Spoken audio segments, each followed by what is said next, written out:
Jangan lupa like, komen, dan subscribe. Kalian yang mau nraktir kopi Mimin Ganteng bisa melalui link di bawah ini ya. Kabut spiritual menyelimuti puncak Gunung Bayun. Di kejauhan, terdengar suara gong besar menggetarkan langit. Ujian tahunan penerimaan murid baru, Sekte Surga Ungu telah dimulai. Anak-anak dari berbagai klan dan keluarga berkumpul, wajah mereka penuh harapan dan ambisi. Di antara kerumunan itu, seorang anak laki-laki kurus dengan pakaian lusuh berdiri di ujung barisan. Matanya kosong, namun menyala dengan sesuatu yang dalam. Feng Wuxian, yatim piatu dari desa terpencil yang datang tanpa undangan, hanya bermodal keyakinan dan kaki yang berdarah. Satu persatu, para penguji mengetuk batu spiritual untuk membaca akar spiritual calon murid. Suara gemuruh muncul dari setiap sentuhan, menandakan keberadaan Qi dalam diri anak-anak itu. Semakin besar resonansi, semakin kuat potensi mereka. Saat giliran Feng Wuxian tiba, kerumunan menjadi sunyi. Anak itu meletakkan tangannya di atas batu, menutup matanya, dan tidak terjadi apa-apa. Keheningan menjadi beban. Para tetua saling pandang, lalu mengerutkan alis.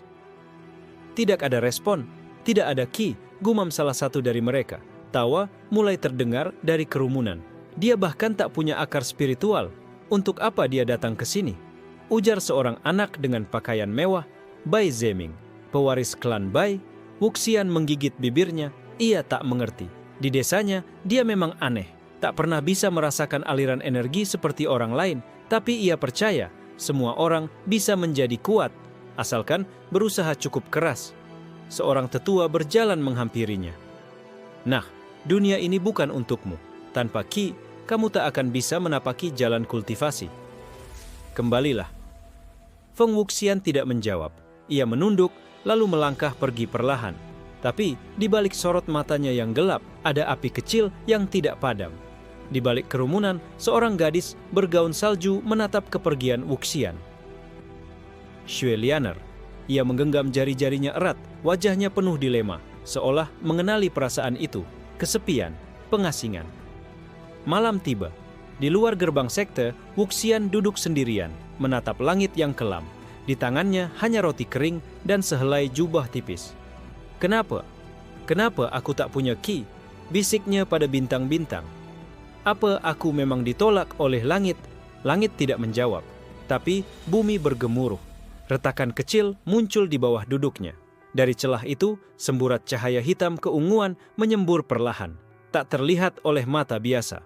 Tiba-tiba, tubuh Wuxian kejang. Matanya membelalak saat rasa dingin dan panas bersamaan menusuk ke seluruh pori-porinya. Ia merasakan sesuatu. Tapi itu bukan Qi. Itu seperti ketiadaan yang hidup, seperti kehampaan yang bernafas. Sebuah suara bisikan muncul di kepalanya. Tua, dalam, dan seperti berasal dari luar dunia ini. Wahai yang kosong, engkau telah ditemukan, pewaris Void Origin. Tubuh Wuxian menggigil hebat. Sakitnya tak tertahankan. Tapi di balik rasa sakit itu, ia merasakan kekuatan. Bukan seperti yang dimiliki para kultivator, ini jauh lebih dalam, lebih murni, dan lebih mengerikan. Ketika cahaya itu lenyap, Wuxian jatuh pingsan. Tapi di dahinya, sebuah simbol aneh membara. Lingkaran hitam dengan 3 garis menyilang, tanda dari Void Origin. Di kejauhan, seorang lelaki tua berjubah compang-camping menyipitkan mata, melihat dari balik kabut. Akhirnya kutukan langit itu bangkit lagi. Sementara itu, Bai Zeming menatap ke langit dari ruang pelatihannya. Tiba-tiba, hatinya terasa tak nyaman. Seolah ada sesuatu yang muncul yang bisa menghancurkan segalanya. Dan malam itu, bintang-bintang di langit mulai meredup satu persatu. Langit pagi menyambut dengan mendung gelap yang tidak biasa. Kabut tak kunjung reda di sekitar Gunung Bayun, seolah menutupi sesuatu yang hendak bangkit. Di luar gerbang Sekte Surga Ungu, tubuh Feng Wuxian masih tergeletak di tanah, dingin dan lemas. Perlahan, matanya terbuka. Napasnya berat, tapi ada sesuatu yang berbeda. Ia bisa merasakan dunia dengan cara baru, bukan dengan Qi, tapi dengan kesadaran aneh yang menembus segala hal. Ia bisa melihat aliran Qi di udara, tapi bukan untuk mengendalikannya, melainkan untuk memakannya. Apa yang terjadi? Gumamnya lirih. Ia memegang dadanya. Masih ada tanda hitam samar di sana. Ketika ia menekan tanda itu, tubuhnya kembali bergetar hebat. Tapi kali ini tidak ada rasa sakit, hanya kekosongan yang memuaskan. Tiba-tiba, seekor binatang roh kecil muncul dari hutan. Seekor kelinci berki rendah, bermata merah. Hewan itu mendekat waspada, seolah merasa ada bahaya. Wuxian hanya memandangnya, dan saat pandangan mereka bertemu, kelinci itu seketika menggigil, lalu terjatuh, mati. Tubuhnya kering seolah semua ki-nya diserap habis. Wuxian mundur ketakutan. Aku membunuhnya hanya dengan melihatnya. Suara dalam kepalanya kembali terdengar, tenang dan penuh wibawa. Void Origin menolak eksistensi lain. Kau adalah titik kosong dalam dunia yang dipenuhi energi. Wuxian menutup telinganya, berteriak kecil, tapi suara itu hanya tertawa. Pelajarilah, kuasailah, atau dunia akan memburumu tanpa ampun. Tak jauh dari sana, seorang gadis dengan jubah putih mendekat, Shui Lianer. Ia melihat tubuh kelinci yang kering, lalu menatap Wuxian dengan terkejut. Apa? Kamu yang melakukannya? Aku tidak tahu, jawab Wuxian. Suaranya gemetar. Shui Lianer mendekat dengan hati-hati. Ia meletakkan tangannya di pundak Wuxian. Kamu tidak punya ki, tapi bisa membunuh binatang roh hanya dengan tatapan. Itu bukan kekuatan biasa. Mereka berdua duduk diam dalam keheningan. Shui Lianer mengeluarkan pil hangat dan memberikannya pada Wuxian. Ini untuk memulihkan tubuhmu. Meskipun ki tidak bisa kamu serap, energi obat ini bisa menstabilkan nadimu. Wuxian menerimanya, namun merasa pil itu terasa pahit, seolah tubuhnya menolak semua yang mengandung ki. Tubuhnya bukan lagi bagian dari dunia ini, ia menjadi sesuatu yang melawan dunia. Di puncak menara Sekte Surga Ungu, para tetua berkumpul. Bai Zeming berdiri di tengah aula, melapor tentang Wuxian. Anak itu aneh, tidak punya ki, tapi tidak bisa dianggap remeh. Seorang tetua dengan jubah ungu berkata, jika benar dia memiliki kekuatan yang menyerap ki, dia adalah ancaman. Dunia kita dibangun di atas ki. Yang lain mengangguk. Kita harus mengawasi dia, atau habisi dia sebelum tumbuh terlalu kuat. Sementara itu, di sebuah gua tua yang tersembunyi jauh dari pemukiman, lelaki tua berjubah compang-camping duduk dengan tenang. Di sekelilingnya, simbol-simbol kuno menyala di dinding gua. Mereka tidak tahu kekuatan itu telah kembali, dan dunia akan segera terbelah menjadi dua, antara mereka yang masih memuja dewa, dan mereka yang akan membunuhnya. Wuxian berdiri di tebing menatap ke bawah lembah. Di matanya, dunia tidak lagi terlihat seperti dulu. Qi di udara tampak seperti asap beracun. Para kultivator baginya terlihat seperti lilin yang menyala, dan dia adalah angin yang siap memadamkannya. Kalau aku memang tak punya tempat di dunia ini, ujarnya pelan, maka aku akan menciptakan tempatku sendiri. Dan dari jauh, suara petir pertama menyambar langit yang mendung. Dunia mulai bergerak. Takdir mulai melengkung. Dan seorang anak tanpa ki mengambil langkah pertama menuju jalan membunuh dewa. Feng Wuxian duduk di bawah air terjun kecil di luar sekte, di tempat yang sudah lama ditinggalkan para murid biasa. Aliran air menghantam tubuhnya, namun ia tak bergerak. Ia tak bisa bermeditasi seperti kultivator lain, tapi ia tahu tubuhnya bisa merasakan sesuatu. Dalam dirinya, Void Origin terus bergolak, seperti pusaran hitam yang perlahan meluas, memakan segala sisa energi di sekitarnya. Bahkan tetumbuhan di sekelilingnya mulai menguning dan mati, seolah ditelan kekosongan. Aku harus bisa mengendalikannya, bisiknya. Kalau tidak, aku akan membunuh siapapun di dekatku. Setiap kali ia mencoba menyerap, tubuhnya tak mengambil ki, melainkan melarutkannya. Ki berubah menjadi abu dan ditarik masuk ke pusaran itu. Tapi ada satu hal yang membuatnya takut. Semakin banyak ia menyerap, semakin kosong jiwanya terasa. Di kejauhan, Shui Lianer mengamati dalam diam. Ia mencatat perubahan lingkungan di sekitar Wuxian dan menyadari sesuatu. Kekuatan itu bukan hanya berbahaya, tapi juga semakin haus. Di malam hari, Wuxian kembali ke tempat persembunyiannya, gua tua di lereng gunung jauh dari keramaian. Di dinding, ia mencoret simbol-simbol aneh yang muncul dalam mimpinya. Lingkaran, garis patah, dan tanda kehampaan. Tiba-tiba, suara asing muncul dari belakangnya. Simbol itu hanya bisa dilihat oleh pewaris Void. Wuxian berbalik cepat. Seorang lelaki tua berjubah tambal sulam berdiri di bayangan. Wajahnya dipenuhi bekas luka, matanya redup namun tajam seperti pisau. "Siapa kau?" tanya Wuxian. Tubuhnya refleks bersiap bertahan. "Aku adalah Mo Yuheng, mantan dewa, mantan murid surga, dan sekarang pembimbing orang yang dikutuk langit." Wuxian menatapnya tak percaya. "Dewa, bukankah para dewa adalah penipu?" potong Mo Yuheng. "Mereka membangun sistem Qi untuk menundukkan dunia, dan kau, anak muda, adalah racun bagi dunia mereka." Mo Yuheng berjalan pelan ke arah simbol-simbol itu. Void Origin bukan sekadar kekuatan, itu adalah bentuk awal sebelum dunia terbentuk. Ia menelan segalanya, bahkan hukum. Wuxian menelan ludah. "Kenapa aku?" "Karena hanya tubuh kosong yang bisa menanggung kehampaan," jawab Mo Yuheng. "Tapi, jika kau tidak belajar mengendalikannya, kau akan menghapus eksistensimu sendiri sebelum sempat menghapus dewa." Mulai malam itu, pelatihan yang melawan logika pun dimulai.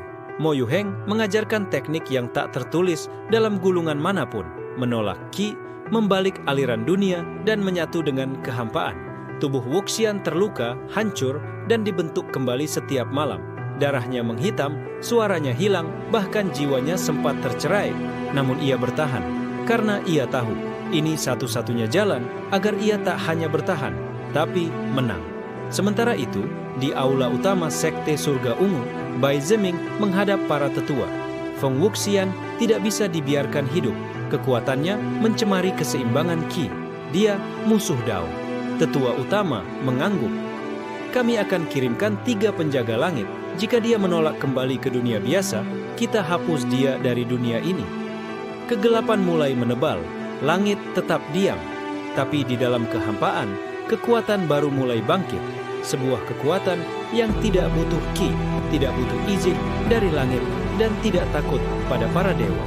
Kabut tipis turun ke lereng gunung. Suasana begitu tenang hingga terasa menakutkan. Di kejauhan, langkah 3 sosok berjubah panjang menginjak tanah seperti dewa yang turun ke bumi. Aura mereka mengguncang udara, membuat Qi di sekitar mendesis tak sabar meledak. Ketiganya adalah penjaga langit Sekte Surga Ungu. Mereka bukan sekadar pelindung, tapi algojo yang hanya bergerak jika seseorang dianggap ancaman terhadap tatanan spiritual dunia. "Target kita seorang anak tanpa Qi?" tanya penjaga yang paling muda, wajahnya dingin dan malas. "Keterlaluan," penjaga tertua menggeleng. "Jangan remehkan dia. Dunia tidak takut pada kekuatannya sekarang, tapi pada potensi kehancuran yang ia bawa nanti." Sementara itu, di gua, Feng Wuxian membuka matanya perlahan. Tubuhnya penuh luka, namun matanya tajam, menyala dalam bayangan. Ia bisa merasakan tekanan dari kejauhan. 3 nyala Qi besar mendekat seperti matahari jatuh dari langit. Mo Yuheng berdiri di depan pintu gua. Mereka datang lebih cepat dari yang kuperkirakan. "Biar aku hadapi," jawab Wuxian. Tangannya sedikit gemetar, tapi bukan karena takut. "Aku perlu tahu seberapa jauh aku bisa bertahan." Mo Yuheng menyeringai kecil. "Kalau begitu, bertarunglah. Tapi ingat, kau tidak mengalahkan mereka dengan kekuatan. Kau menghapus eksistensinya." Wuxian berjalan keluar. Udara berubah dingin, langit sedikit retak di atas kepalanya. Ketika ketiga penjaga langit mendarat, tanah berguncang, dan Qi mereka membuat batu-batu melayang. Feng Wuxian, atas nama Sekte Surga Ungu dan tatanan langit, kami memutuskan kau adalah ancaman bagi keseimbangan dunia, kata pemimpin mereka. Wuxian hanya diam. Matanya memandang lurus, tajam, menembus tubuh para penjaga itu. Salah satu dari mereka merasa sesak napas seketika, tanpa sebab. "Anak sombong!" teriak penjaga muda, lalu melesat ke depan dengan pedang Qi-nya yang panjang dan menyala ungu. Ia menebas ke arah Wuxian. Namun, saat pedang itu hampir menyentuh Wuxian, cahaya ungu langsung redup. Bilah pedang bergetar dan retak. Serpihan Qi-nya lenyap di telan udara. Apa?" serunya kaget. Wuxian melangkah maju. Udara sekitarnya melengkung.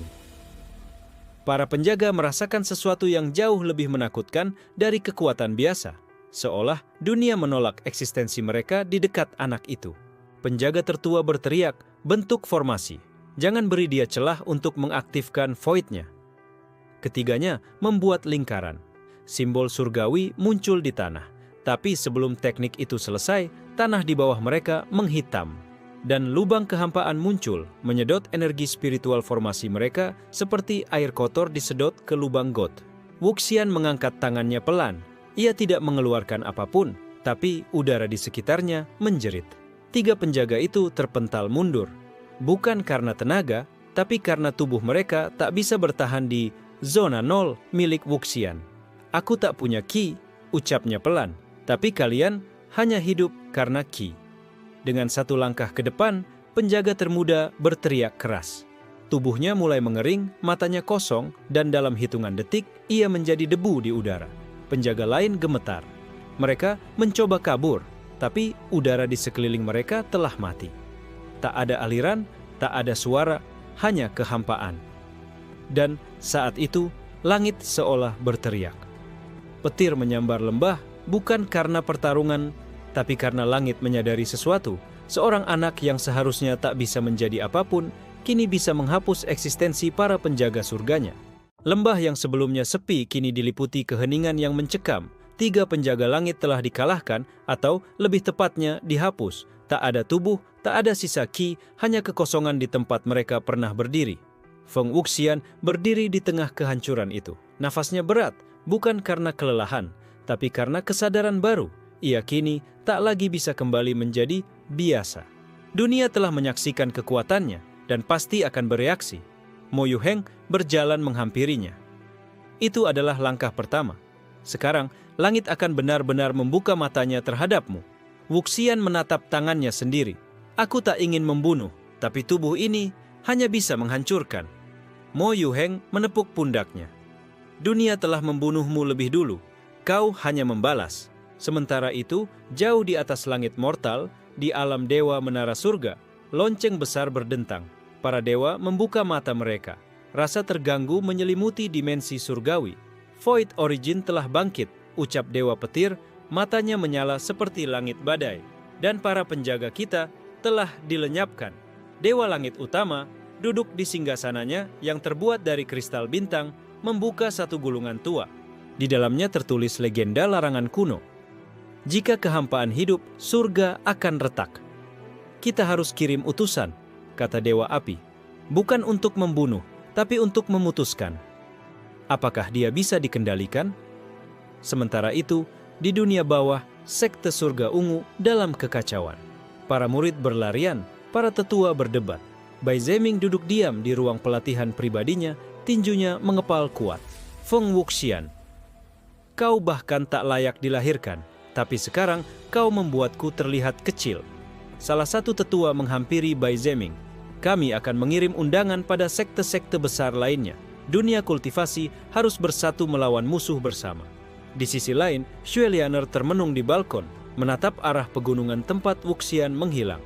Ia memegang liontin kristal bening, satu-satunya benda yang ia simpan sejak kecil, yang kini mulai retak seiring bangkitnya Void Origin. Wuxian, kau berubah, bisiknya. Tapi aku ingin tahu, apakah hatimu masih sama? Wuxian kini bersembunyi lebih dalam di hutan tak berpenghuni, di mana ki jarang mengalir. Ia tahu para pemburu akan datang, tapi untuk pertama kalinya ia tidak takut. Di dalam gua, Mo Yuheng membuka gulungan gelap dari tulang naga. Di sana tertulis 9 tingkatan Void. Baru 1 tingkat yang kau capai, katanya. Tapi dengan kekuatan itu saja, kau sudah bisa menantang dunia. Wuxian mengangguk pelan. Lalu apa yang terjadi jika aku mencapai tingkat ke-9? Tidak hanya para dewa, bahkan hukum dunia akan mencoba memusnahkanmu. Di tempat lain, sekte-sekte besar mulai berkumpul. Klan Bai, sekte salju abadi, pagoda bintang 7, bahkan kuil Dao Purba, semuanya mengirim utusan. Dunia kultivasi belum pernah sekompak ini sejak perang antar ras 1000 tahun lalu. Namun di antara mereka, seorang anak muda bertopeng dengan jubah hitam menatap peta dunia dari balik kegelapan. Ia tersenyum tipis. Akhirnya, pion yang ditunggu-tunggu telah bergerak. Dunia mulai gentar. Langit mulai goyah. Dan Feng Wuxian, si anak tanpa Qi menjadi pusat badai yang tak bisa dihentikan. Di tengah hutan belantara utara, kabut tipis menyelimuti setiap batang pohon. Sunyi, tapi di balik keheningan itu, pemburu-pemburu dari sekte-sekte besar mulai bergerak. Sekte Salju Abadi mengirim 3 murid terbaik mereka. Qing Yue yang dingin seperti es, saudara kembar pedang bayangan, dan seorang gadis bisu dengan mata putih bercahaya. Mereka tidak berbicara, hanya memburu. Klan Bai mengutus putra keturunan langsung, Bai Tianmu, seorang jenius kultivasi berusia 18 tahun dengan Qi langit biru. Ia membawa pedang leluhur yang konon bisa membelah roh. Pagoda Bintang 7 memanggil formasi pencari Qi kuno. Langkah mereka bukan hanya untuk memburu Wuxian, tapi untuk memetakan lubang Qi, tempat di mana energi spiritual hilang secara misterius. Mereka menyebutnya zona mati. Wuxian duduk di tengah gua, membuka matanya perlahan. Aku bisa merasakan mereka, gumamnya. Setiap langkah pemburu itu membuat lubang kecil di udara seolah sedang menusuk kain tipis eksistensi dunia. Mo Yuheng tersenyum. Kalau kau bisa merasakan mereka, maka kau bisa menenggelamkan mereka. Tapi Wuxian menggeleng. Tidak, aku ingin tahu siapa yang benar-benar ingin membunuhku dan siapa yang hanya diperintah. Beberapa hari berlalu, dalam senyap perburuan dimulai. Murid-murid sekte besar mulai memasuki wilayah Wuxian satu persatu. Beberapa dengan sombong, beberapa dengan takut, beberapa dengan rasa penasaran. Qing Yue dari sekte Salju Abadi adalah yang pertama menemukan Wuxian. Ia berdiri di atas danau beku, memandang Wuxian yang duduk diam di seberang. Kau bukan makhluk biasa, katanya pelan. Tapi aku tak ingin membunuhmu. Aku ingin mengujimu. Wuxian berdiri. Kalau aku bertahan, kau akan pergi? Qing Yue tersenyum tipis. Kalau kau bertahan, mungkin aku akan ikut. Mereka bertarung, tapi tidak seperti pertarungan biasanya. Pedang salju melayang tanpa suara dan udara di sekitar Wuxian membengkok. Saat pedang menyentuh ruang kosong di dekat tubuhnya, Qi-nya meleleh, tapi tidak hilang sepenuhnya. Aneh, kekosonganmu belum stabil, ujar Qing Yue, mundur. Aku belajar mengendalikannya, jawab Wuxian. Aku tidak ingin membunuh tanpa alasan. Qing Yue mengangguk, ia mengikatkan jubah putihnya. Aku tidak akan melapor ke sekte, tapi hati-hati, Bai Tianmu tidak seperti aku. Di tempat lain, Bai Tianmu sudah membantai binatang roh dan murid pengintai dari sekte kecil. Aku akan menjadi orang pertama yang membunuh anak itu, ujarnya. Dan namaku akan dicatat dalam sejarah. Sementara itu, Xue Lianer menerima surat rahasia dari dalam sekte. Ia diminta menemani Bai Tianmu dalam ekspedisi, tapi hatinya kacau. Ia tahu siapa yang mereka buru, dan ia tahu Wuxian bukan iblis, seperti yang mereka bilang. Dalam kegelapan malam, Wuxian duduk sendirian, menatap langit. Bintang-bintang tampak lebih redup. Ia tahu, semakin lama ia hidup, semakin banyak musuh yang akan datang. Tapi di balik semua itu, ada rasa aneh yang menyelinap, keinginan untuk hidup, dan mungkin, hanya mungkin, harapan untuk membalikkan segalanya. Bau darah tercium sebelum sosoknya terlihat. Bai Tianmu berjalan santai di antara bangkai binatang roh yang berserakan, jubah putihnya tak ternoda setitik pun. Di punggungnya, pedang biru langit berdenyut seperti jantung yang haus darah. Feng Wuxian, ucapnya pelan, namun terdengar jauh dan dalam. Akhirnya, aku mencium bau ketakutanmu. Wuxian muncul dari balik kabut, berdiri di atas batu besar. Wajahnya tenang, tapi matanya menajam, memindai setiap gerak Tianmu. Ia tahu, lawan ini berbeda. Ini bukan sekadar pemburu, ini adalah pembunuh. Tak ada ketakutan di sini, balas Wuxian. Tapi kalau kau mau mencoba, silakan. Tianmu menarik pedangnya perlahan. Begitu bilahnya sepenuhnya keluar, tanah di sekitar mereka mulai retak. Pedang itu bukan pedang biasa. Ia membawa ki surgawi murni yang bisa menembus hampir semua pertahanan spiritual. Kau tahu, aku dulu membunuh seekor naga langit yang keluar dari jurang ki, kata Tianmu. Tapi kau bahkan lebih menjijikkan dari itu. Serangan pertama datang seperti kilat. Wuxian menghindar, tapi tebasan ki tetap mengejarnya. Ia berputar, membiarkan kekosongan di sekeliling tubuhnya memakan sebagian serangan. Tapi tetap saja, satu goresan melukai lengannya. Kau cepat, gumam Wuxian, sedikit terengah. Tianmu melayang di udara, tertawa. Cepat, ini baru awal. Gelombang demi gelombang serangan pedang menghantam ke arah Wuxian. Setiap ayunan seperti badai, dan setiap badai membawa ki yang berdesing tinggi. Namun di tengah kekacauan, Wuxian mulai memahami satu hal. Serangan Tianmu kuat, tapi terlalu terang, terlalu terbuka. Ia menunggu celah, dan ketika Tianmu menyerang dari atas, Wuxian melompat ke arah lawan, hal yang tak diduga. Ia tidak bertahan, ia menerobos. Void Step, teriak Mo Yuheng dari kejauhan. Itu teknik penghapus lintasan. Udara di sekitar Wuxian tiba-tiba menghilang dan waktu seperti terhenti sepersekian detik. Tubuhnya menembus ruang di depan Tianmu dan dalam sekejap ia menyentuh dada musuhnya dengan telapak tangan kosong. Seketika ki di tubuh Tianmu berkedip. "Ah, apa ini?" serunya, terhuyung. "Aku tidak memotong kimu," kata Wuxian pelan. "Aku hanya menghapusnya dari tempat ini." Tianmu jatuh ke tanah, gemetar.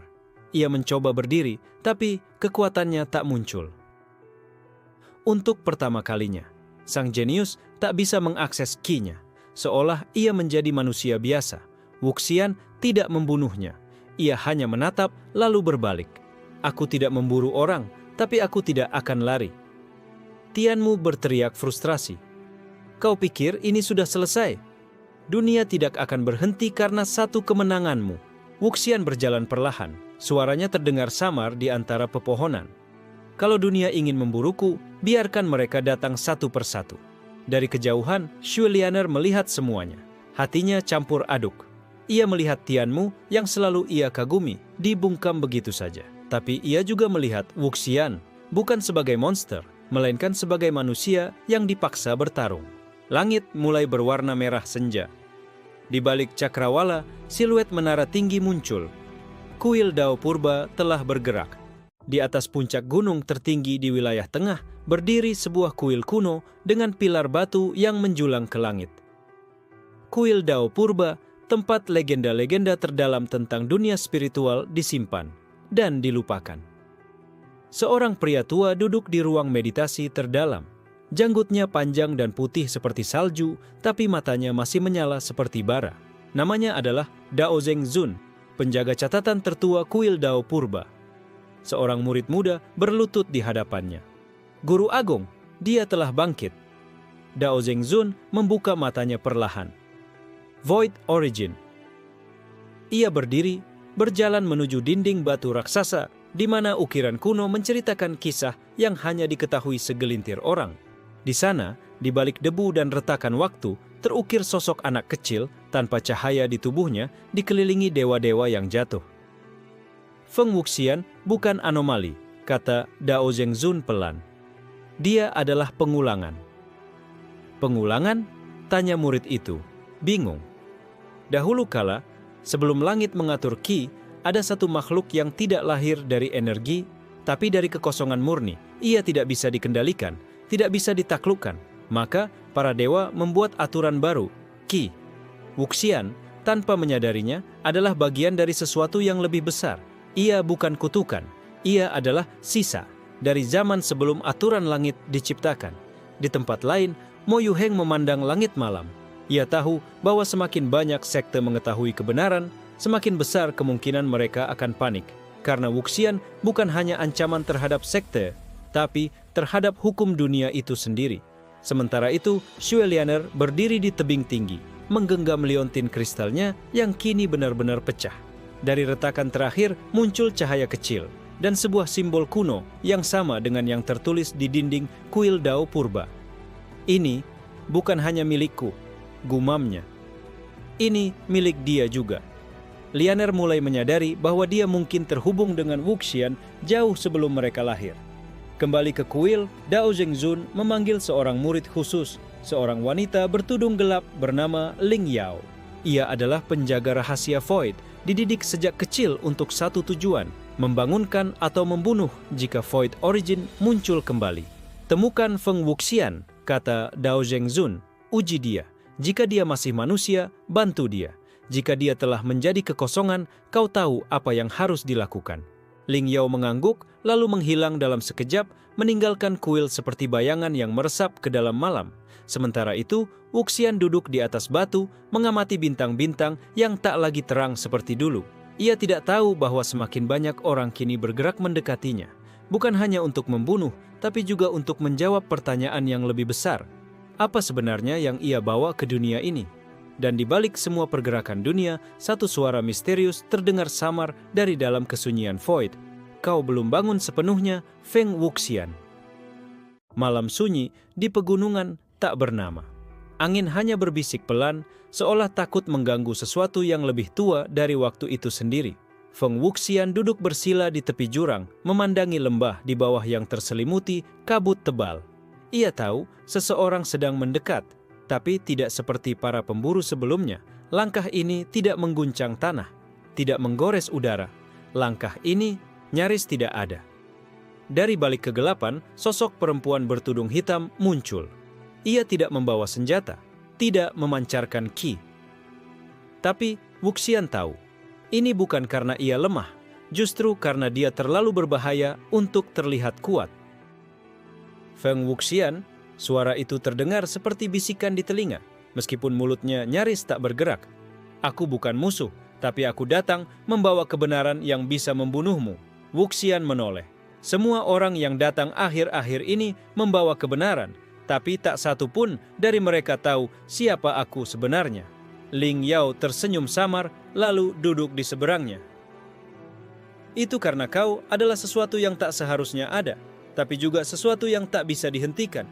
Ia membuka gulungan hitam dari dalam jubahnya. Gambar di dalamnya adalah lukisan kuno.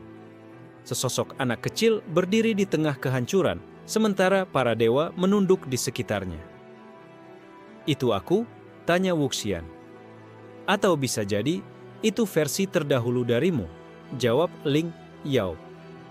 Kau bukan hanya satu individu, kau adalah siklus. Void Origin selalu muncul kembali ketika dunia mulai terlalu percaya diri atas kendalinya. Wuxian menatap langit. Lalu kenapa aku dilahirkan di zaman ini? Karena Qi telah menjadi penjara, jawab Ling Yao. Setiap manusia kini hidup hanya untuk mengejar kekuatan, bukan makna. Kau adalah lubang di dinding yang mereka bangun. Untuk sesaat, tak ada yang berbicara. Angin berhenti. Dunia terasa membeku. Aku tidak ingin menjadi alat siapapun, kata Wuxian akhirnya. Bahkan bukan alat untuk keseimbangan seperti yang kalian sebut. Ling Yao berdiri perlahan. Aku tak datang untuk mengaturmu. Aku hanya ingin kau tahu. Semakin dekat kau dengan inti kekosonganmu, semakin kau bisa mengendalikan kekuatanmu, bukan dihantui olehnya. Ia menyerahkan kristal kecil bersinar lembut. Ini adalah inti dari Dao tanpa bentuk. Jika kau bisa menguraikannya, kau mungkin bisa membentuk kekosonganmu sendiri. Wuxian menerima kristal itu dengan hati-hati. Begitu ia menyentuhnya, seberkas bayangan hitam menyelimuti tangannya. Tapi kali ini tidak menyakitkan. Justru hangat. Familiar. Ling Yao menatapnya sekali lagi sebelum menghilang ke dalam malam. Ingat ini Wuxian, dunia akan memusuhimu karena mereka takut kehilangan aturannya. Tapi tak semua aturan harus dihancurkan. Beberapa hanya perlu diubah. Setelah kepergian Ling Yao, Wuxian duduk diam. Kristal itu bergetar pelan di tangannya dan suara lembut terdengar dari dalamnya. Pilih jalanmu, bukan jalan mereka. Sementara itu, para tetua sekte surga ungu memutuskan untuk mengaktifkan senjata terlarang. Formasi penyegel langit yang bisa menghancurkan bahkan kekuatan void sekalipun, atau justru membuka pintu kehancuran sejati. Di aula utama, sekte surga ungu, 7 tetua duduk melingkar di atas batu giok raksasa berbentuk lingkaran. Di tengahnya, sebuah altar mengambang dengan cahaya ungu pekat berdenyut seperti jantung dunia. Kita tak bisa membiarkan anak itu terus hidup, ucap tetua ketiga. Kekuatan itu tidak bisa dibiarkan berkembang. Tetua pertama, seorang wanita tua dengan rambut perak dan mata buta mengangguk perlahan. Aktifkan formasi penyegel langit, gunakan Qi dari 7 sekte utama. Formasi itu adalah warisan dari zaman Dewa Purba. Diciptakan bukan untuk membunuh, tapi untuk mengunci sesuatu yang lebih besar dari para dewa sendiri. Void Absolute, kekosongan mutlak yang konon bisa menghapus eksistensi. Sementara di hutan selatan, Wuxian merasakan sesuatu menusuk pikirannya. Sebuah tekanan besar dari langit, seolah ada sesuatu yang mulai mengenalinya. Ia berlutut, menahan sakit di kepalanya. Formasi, gumamnya menggigit bibir. Mereka mencoba menyingkirkanku sebelum aku tumbuh sepenuhnya. Mo Yuheng langsung menyadari bahaya itu. Ia membuka gulungan kuno pemberian gurunya dan berseru, "Mereka tak hanya mencoba membunuhmu, Wuxian. Mereka ingin menyegel keberadaanmu dari alam ini." Di atas langit, 7 sinar ungu menyatu. Langit mulai berubah warna. Bintang-bintang padam satu persatu. Dan di tengah awan badai, terbentuk simbol segel kuno yang tak bisa dibaca manusia biasa. Xuelianer berlari menuju arah energi itu. Ia melihat bayangan langit yang membentuk mata raksasa menatap langsung ke arah Wuxian. Ling Yao yang baru saja kembali ke kuil langsung berlutut di hadapan Dao Zhengzun. Mereka mengaktifkannya tanpa izinmu. Dao Zhengzun tampak murka. Bodoh, formasi itu tak pernah dibuat untuk digunakan sembarangan. Jika terlalu dini, justru bisa membangkitkan inti void.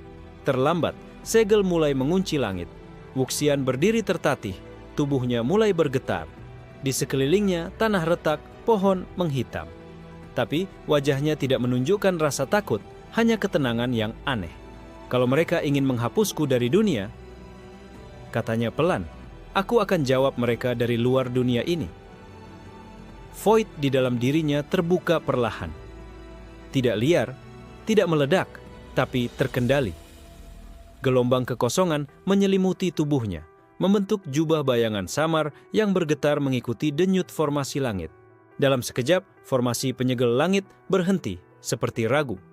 Seperti sedang mempertanyakan perintahnya sendiri. Tidak, bisik tetua pertama. Ini tidak mungkin. Formasi kita sedang diserap. Dari tengah langit, segel itu mulai retak. Tidak karena ditolak, tapi karena diresapi. Wuxian tidak menolaknya. Ia menyerap hukum yang ingin menghapusnya. Ledakan cahaya ungu menghantam seluruh langit, lalu lenyap. Hening, alam terdiam, dan saat kabut menghilang, Wuxian berdiri di tengah kawah raksasa, tak terluka, tapi matanya kini berbeda, penuh cahaya gelap. Ia tidak hanya bertahan, ia telah naik satu tingkat, Void Resonance. Di kejauhan, Dao Zhengzun menutup matanya. Sekarang, dia tak bisa lagi disegel. Dunia harus memilih hidup bersamanya, atau musnah karenanya. Langit tidak kembali biru. Setelah formasi penyegel, langit gagal, warna langit tetap kelabu, seolah dunia masih menimbang apakah Feng Wuxian musuh atau takdir. Wuxian berdiri di tengah kawah raksasa yang terbentuk oleh ledakan ki dan kekosongan. Di sekelilingnya, tanah menghitam, tapi dari dalam celah tanah, bunga-bunga liar mulai tumbuh. Seakan kekosongan malah menumbuhkan kehidupan baru. Mo Yuheng mendekat, napasnya tertahan. Kau bukan manusia biasa lagi, kan? Wuxian menatap tangannya sendiri, yang kini bisa menyalakan dan memadamkan realitas dalam jarak sentuhan. Aku masih aku, tapi aku tidak tahu sampai kapan. Di puncak dunia spiritual, sekte-sekte mulai saling menyalahkan. Formasi gagal dan Wuxian tetap hidup. Lebih buruknya, ia kini menyerap hukum dunia, hal yang tak pernah bisa dilakukan bahkan oleh Dewa Langit. Tetua dari Sekte Seribu Pedang membalikkan badan dari rapat besar. Kalau Sekte Surga Ungu gagal, kami tidak akan ikut bunuh diri bersama mereka. Biarkan dunia menyesuaikan diri dengan kekacauan baru. Sekte Bayangan Ilahi bahkan mengirim pesan rahasia ke Wuxian.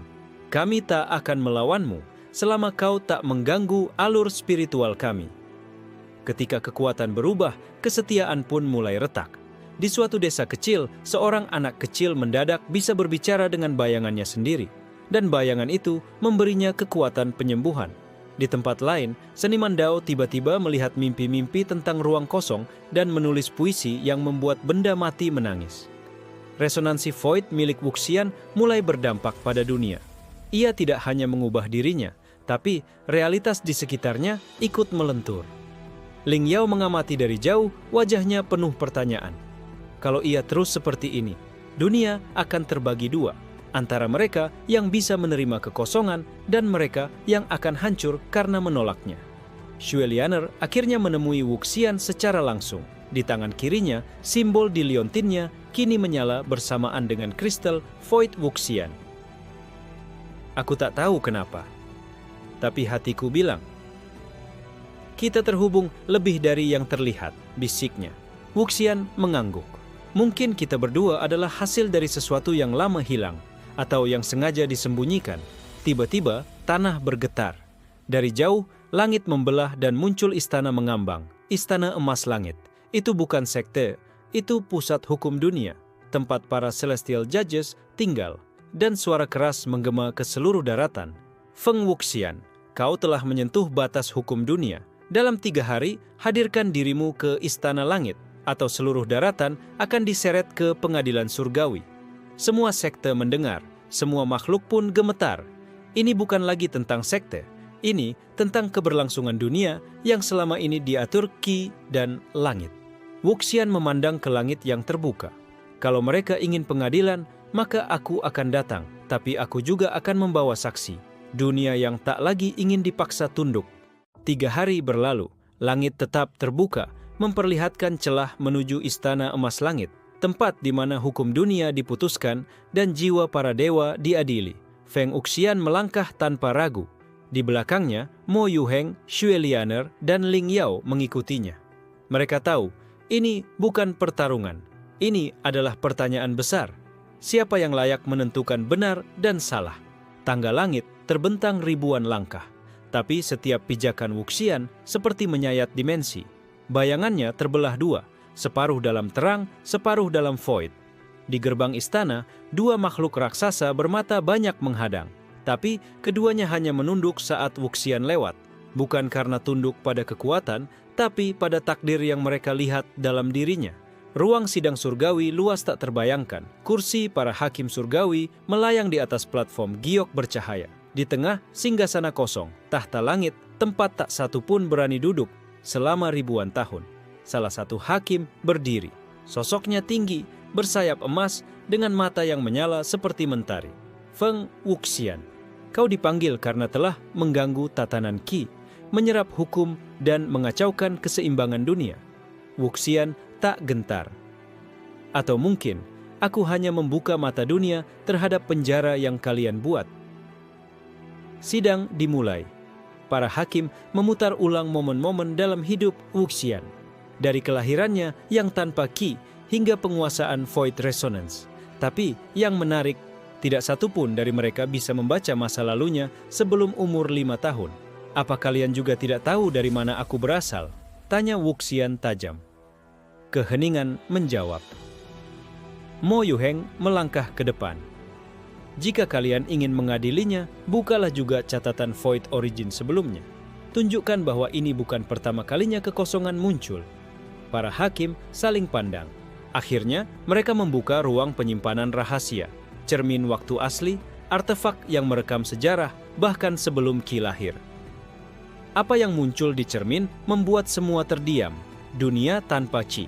Dunia dengan makhluk yang hidup berdampingan dengan kekosongan, saling memahami aliran tak terlihat yang lebih tua dari energi Dao asal. Salah satu hakim gemetar. Itu tidak mungkin. Sejarah itu sudah kami hapus. Wuxian menatap mereka. Kalian tidak menghapus sejarah, kalian menguburnya karena takut. Ling Yao bicara untuk pertama kali.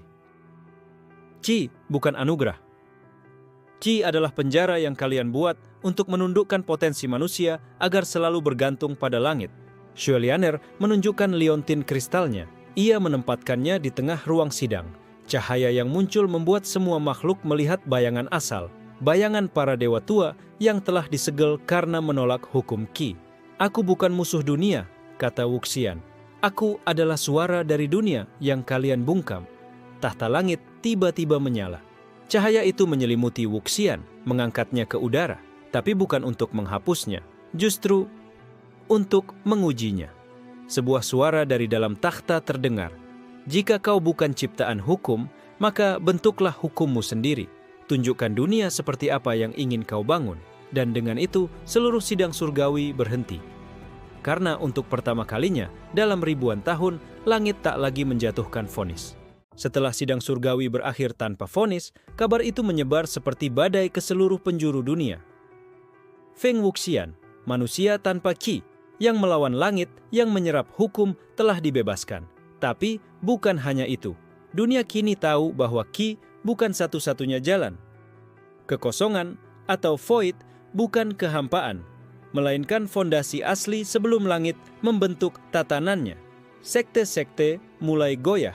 Sekte kecil yang dulu ditekan karena tak mampu mengembangkan qi, kini mengajarkan void flow, cara hidup selaras dengan resonansi kekosongan. Di desa-desa, petani mulai bermeditasi tanpa harapan menjadi kultivator qi. Tapi mereka mulai mendengar suara alam, berkomunikasi dengan makhluk roh yang dulunya tak terlihat. Sesuatu sedang bangkit. Sementara itu, sekte surga ungu mengalami perpecahan. Sebagian tetua mengundurkan diri dan sebagian lainnya memohon ampun karena memaksakan formasi penyegel langit. Dao Zhengzun diam. Ia tahu zaman sedang berubah dan ia hanya punya dua pilihan, bertahan sebagai penonton atau turun tangan sebagai penentu. Feng Wuxian kembali ke alam bawah, tapi ia tidak sendiri. Dalam perjalanannya, orang-orang mulai mengikutinya, bukan sebagai murid, tapi sebagai pencari. Mereka ingin belajar, bukan untuk berkuasa, tapi untuk memahami. Mo Yuheng mengajukan ide. Kenapa kita tidak bangun tempat yang baru? Bukan sekte, bukan kerajaan, tapi sebuah ruang terbuka. Untuk semua yang ingin bertanya tanpa takut dihukum. Wuxian tersenyum. Void Pavilion, tempat untuk semua suara yang selama ini dibungkam. Di tengah tanah tandus yang pernah hancur karena pertempuran para sekte, mereka membangun bangunan sederhana dari batu dan akar, tapi atmosfernya berbeda. Tak ada qi, tapi semua yang masuk ke sana merasakan sesuatu. Seperti pelukan dari keheningan yang bijak. Sementara itu, para dewa tua yang dulunya disegel oleh langit mulai menunjukkan jejaknya kembali, tidak sebagai ancaman, tapi sebagai saksi bahwa sejarah kini menulis ulang dirinya sendiri. Xuelian mulai mengembangkan kekuatan unik. Ia bisa menghubungkan mimpi banyak orang ke satu ruang bersama. Di sana, orang-orang dari berbagai belahan dunia mulai berbagi pandangan, menciptakan dao kesadaran bersama. Tapi tidak semua pihak senang. Beberapa sekte lama membentuk aliansi baru. Qi murni bersatu. Mereka percaya bahwa dunia tanpa qi akan menjadi kacau, karena tanpa aturan manusia akan tersesat. Void adalah kekacauan, seru pemimpin sekte darah langit, dan Feng Wuxian adalah perintis kehancuran. Ancaman terbuka mulai muncul, serangan terhadap para penganut Void, penyabotan bangunan Void Pavilion. Dunia memang mulai tumbuh, tapi juga mulai retak. Ling Yao tahu ini akan terjadi. Setiap benih perubahan pasti dipenuhi duri, tapi mereka lupa duri pun bisa menjadi akar. Wuxian tidak membalas ancaman dengan kemarahan. Ia duduk seperti biasa di batu besar di depan pavilionnya. Matanya tertutup, tubuhnya tenang, tapi dari dalam dirinya resonansi void terus menyebar dan bumi merespons. Tanpa disadari siapapun, sebuah pohon hitam mulai tumbuh dari batu di belakangnya, perlahan, tinggi, dan bercahaya dari dalam. Pohon itu diberi nama. Pohon asal tanpa nama, dan siapapun yang duduk di bawahnya akan mendengar suara pertanyaan yang tak pernah ditanyakan sebelumnya. Kabut pagi belum sepenuhnya mengangkat saat langit di utara memerah. Dari balik awan, 8 armada sekte tua muncul. Bendera-bendera berkibar dengan tulisan Aliansi Qi Murni. Mereka tidak datang untuk berdiplomasi. Mereka datang dengan pasukan, senjata suci, dan tekad untuk membersihkan dunia dari kegelapan yang menyamar sebagai pencerahan. Pemimpin mereka, Grandmaster Heyu dari Sekte Darah Langit, berdiri di atas pedang raksasa yang terbang. Wajahnya dingin, suaranya menggelegar. Feng Wuxian, keluarlah, hari ini langit akan disucikan kembali. Di Void Pavilion, Wuxian duduk di bawah pohon asal tanpa nama. Ia tak bergerak, tapi seluruh dunia bisa merasakan void dalam dirinya mulai bergetar. Xuelianer berdiri di sisi kiri, memanggil mimpi-mimpi para penjaga yang tersebar.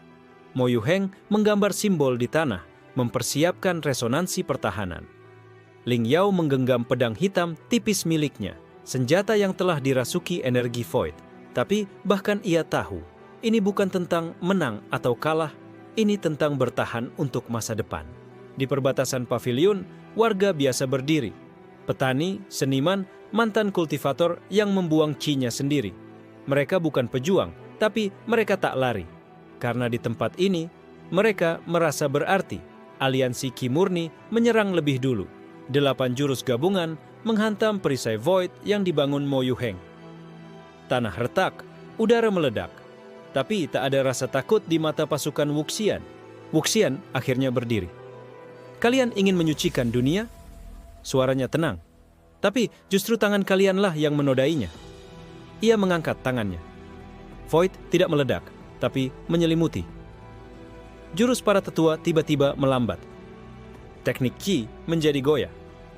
Formasi mereka mulai tak sinkron. Void bukan menghancurkan. Void meniadakan makna dari serangan itu sendiri. Heyu maju sendiri, tubuhnya menyala dengan Qi merah murni. Darah langit mengalir dari dadanya. Kau bukan dewa. Kau hanyalah anomali. Wuxian menatapnya datar. Dan kau hanyalah suara masa lalu yang takut dilupakan. Pertarungan mereka berlangsung bukan hanya di ranah fisik, tapi juga dalam ruang konsep. Dalam sekejap, mereka berada dalam realitas yang retak, di mana sejarah, emosi, dan keyakinan saling menabrak. Heyu mencoba menghapus Wuxian dari keberadaan, tapi Void malah menelan tekniknya dan memperlihatkan wajah lamanya. Seorang anak yang dulu ditolak karena tidak punya Qi, seperti Wuxian.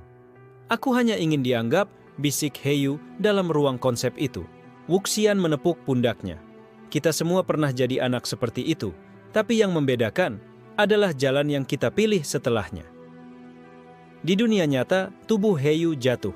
Tak mati, tapi pingsan dengan air mata mengalir dari matanya. Melihat itu, pasukan aliansi ragu. Setengahnya langsung menurunkan senjata, tapi beberapa tetap nekat menyerang. Dan di sanalah Xue Lianer membuka pintu mimpi. Ribuan jiwa terseret masuk ke ruang mimpi bersama. Di sana, mereka melihat versi diri mereka yang bebas dari dogma. Beberapa menangis, beberapa marah, tapi kebanyakan memilih meletakkan senjata. Void Pavilion bertahan. Tapi ini bukan akhir. Di langit jauh, di dimensi tersembunyi, para dewa tua yang terbangun mulai berbicara. Salah satunya berkata, anak itu telah membuka celah. Sekarang waktunya kita kembali. Langit tenang setelah perang. Void Pavilion tetap berdiri, namun semua tahu, ini baru permulaan. Dunia sudah terlalu lama dibentuk oleh satu kebenaran. Kini, kebenaran baru mulai merekah dari celah kehancuran. 3 malam berturut-turut, mimpi-mimpi berubah menjadi panggilan. Orang-orang di seluruh daratan, terutama mereka yang dulu dianggap lemah atau gagal dalam kultivasi Qi, melihat wujud-wujud yang belum pernah mereka temui. Mereka tak tahu bahwa itu adalah dewa-dewa tua. Di tempat-tempat tersembunyi, pegunungan kuno, danau dalam, reruntuhan yang dilupakan, pintu-pintu antar dimensi terbuka. Satu persatu, para dewa tua bangkit tidak sebagai penjajah, tetapi sebagai penjaga era baru. Wuxian berdiri di atas akar pohon asal tanpa nama. Ia melihat semuanya dari kejauhan.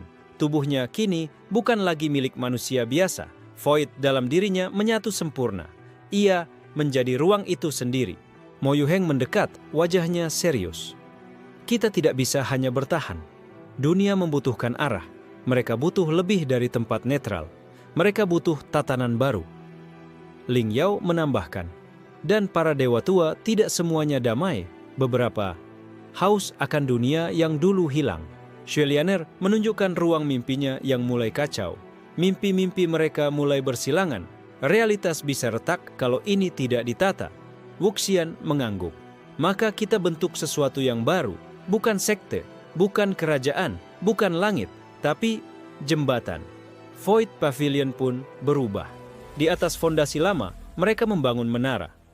Antara dunia, bangunan yang tidak hanya berdiri di bumi, tapi juga bercabang ke ruang mimpi, dimensi hukum, dan bahkan ke titik asal mula Qi.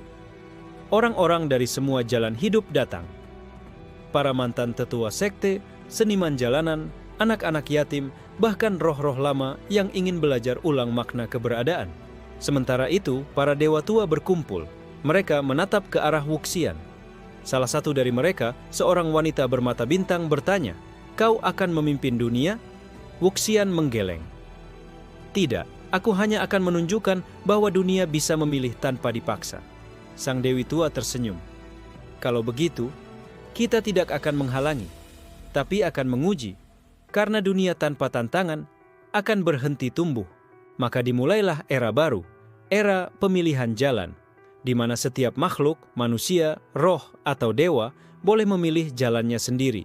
Qi, Void, Dao, atau bahkan sesuatu yang belum ada nama. Feng Wuxian tidak menjadi dewa, ia juga tidak menjadi raja. Ia menjadi titik netral, penjaga resonansi, penyeimbang segala ekstrem. Dan dunia pun berubah, bukan karena langit merestui, tapi karena rakyat memutuskan.